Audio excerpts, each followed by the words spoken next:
Hi, my name is Olivia Bishop, and I'll be doing my Sports Med 3 project for post surgical rehab for an ankle arthroplasty. To review the anatomy of the ankle, you have the talus, tibia, calcaneus, cuboid, cuneiform, and navicular. We will be focusing on the talus and tibia for this surgery.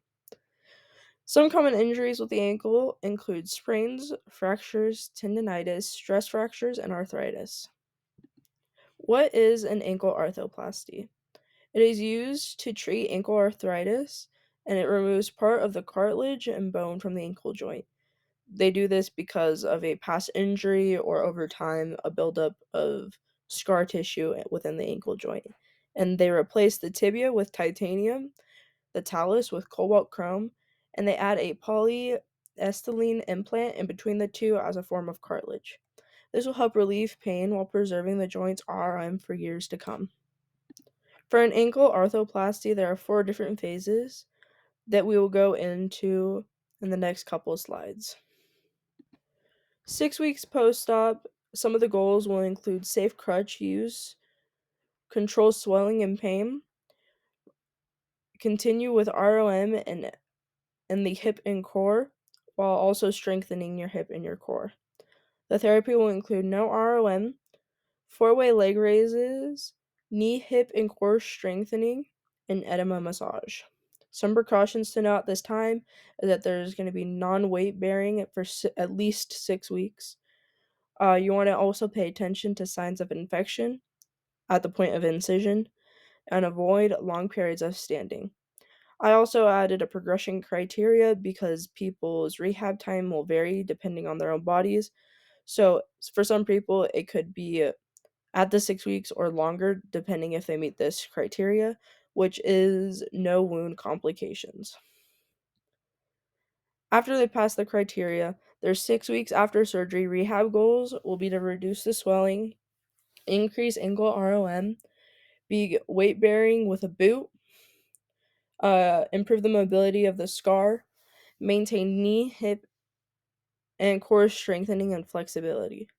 The therapy will include gait training, active range of motion and passive range of motion, stretching of lower extremity muscles, four-way ankle isometrics, and four-way leg raises.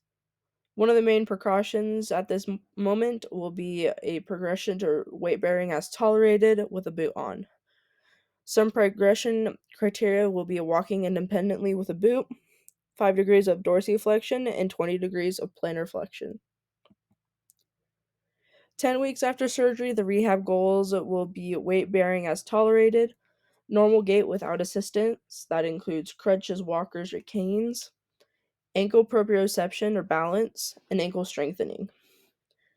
The therapy will include weight training again, gait training, scar massage, stretching lower extremity muscles, four-way ankle strengthening with a band. At this point, we will add resistance to our strengthening, functional movements, and core strengthening. Some precautions are to avoid movements with pain. I should say with pain, not without. Just because you always want to avoid those so you don't create further injury within the joint. And progression to not using a boot. Progression criteria at this point will to be able to complete bilateral heel raises. 14 weeks after surgery in our last phase, our rehab goals will be normal gait pattern, single leg stands with good control for over 10 seconds, ankle ROM between 10 degrees dorsiflexion and 35 degrees plantar flexion, and they should be able to complete a single-legged heel raise. The therapy will include balance and proprioception, except at this point we would add unstable surfaces. We also want to continue with core and lower body strengthening and add high-level functional movements. And some precautions to be aware of at this point and for future is avoid forceful impactful activities to not damage your ankle joint. Thank you for watching.